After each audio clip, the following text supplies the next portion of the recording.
Primera Noticias. Aldo Mesa, ¿cómo estás? Bien, Carlos, gracias. Un gusto saludarte. Sigamos con el tema de acceso a la justicia con perspectiva de género. Y aquí cabría una pregunta. ¿Permanecen las prácticas sexistas o discriminatorias en el sistema de justicia? Bueno, pues la Suprema Corte de Justicia de la Nación ha determinado que sí, y para prueba, en un hecho inédito, ordenó reabrir el caso de la muerte de Mariana Lima y determinar si en realidad fue un suicidio, como se concluyó por parte de la Procuraduría Mexicana.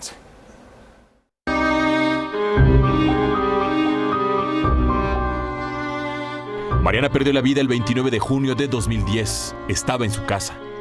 La investigación judicial concluyó que su muerte fue resultado de un suicidio. Sin embargo, sus padres no aceptaron los dictámenes emitidos por la Procuraduría de Justicia del Estado de México. Fue así como inició una lucha que ha cambiado la historia de la justicia con perspectiva de género en el país. Mariana tenía 29 años cuando Julio César me habla ese día 29 de junio del 2010 y me dice que Mariana se había ahorcado. Me empecé a dar de vueltas y empecé a decir, no, no puede ser, no puede ser.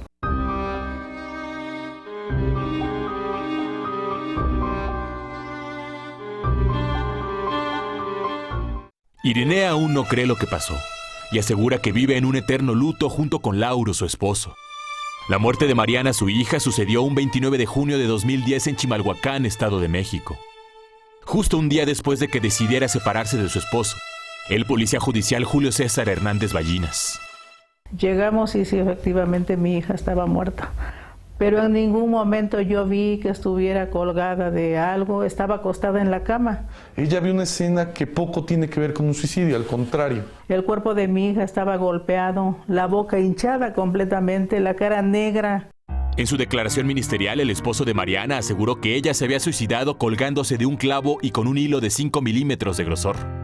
La investigación judicial confirmó esta versión. Los padres de la víctima la rechazaron. Esos peritos ni siquiera estuvieron en el lugar de los hechos. Desconozco de qué manera hicieron su dictamen en criminalística. Y ahí inicia todo un proceso de lucha para Irinea. Un proceso por exigir que se investigara adecuadamente la muerte de su hija, que se investigara a Julio César, a quien ella señalaba como el asesino de Mariana. Inconforme con la determinación del suicidio de su hija, Irinea estudió a profundidad el expediente del caso, así como libros de criminalística y derecho para evitar que fuera cerrado. Evidenció, por ejemplo, que Julio César Hernández Ballinas, entonces esposo de su hija, declaró que tras encontrar el cuerpo trató de reanimarla con besos y masajes en los pies, pero que nunca llamó a los servicios de emergencia. Irinea también documentó que en la indagatoria para esclarecer la muerte de Mariana, los peritos no siguieron los protocolos establecidos.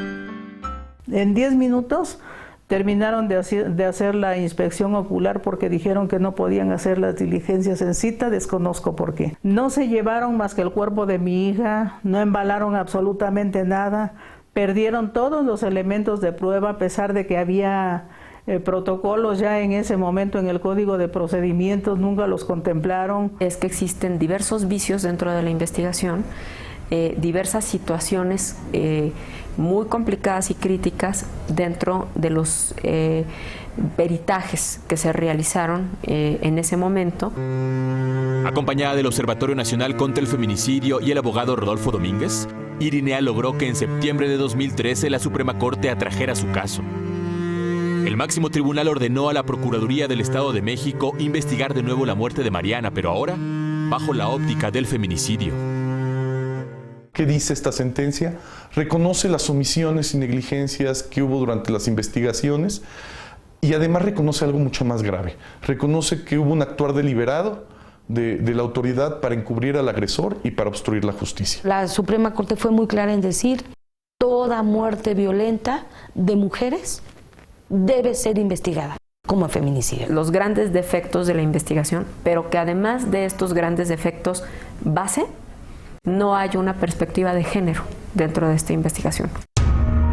La Corte determinó que no solamente en el caso de Mariana, sino que cualquier caso de muerte violenta de una mujer se debe investigar con perspectiva de género. En este caso lo que tendríamos que analizar es si al concluirse la investigación, se encuentra que efectivamente el caso era un caso de feminicidio, entonces habrá que sancionar a aquellos funcionarios que en su momento tuvieron el caso y que no quisieron proceder en el caso de la manera en que tenía que haber procedido. Pues para mí significa un gran logro. No porque nada más vaya a servir para el caso de mi hija, sino un gran logro porque va a servir para todas. Y esa, dice Irinea, ha sido la lucha por su hija, porque no basta recordarla sin que su muerte sirva de algo. Siempre va a doler, siempre va a doler. Que ahorita ya veo las cosas de diferente forma porque no hay mejor aliado que Dios y el tiempo. Así las cosas, Carlos. La Suprema Corte de Justicia de la Nación, a través de la Procuraduría, pues iniciarán este nuevo procedimiento para poder reponer el caso. Y aquí importante, hay que señalar que después de esta sentencia de la Suprema Corte, cualquier caso de violencia contra las mujeres en cuanto a su muerte tendrá que ser investigada como feminicidio según el máximo tribunal. Muchísimas gracias, Aldo Mesa. Hasta luego, Carlos. El resumen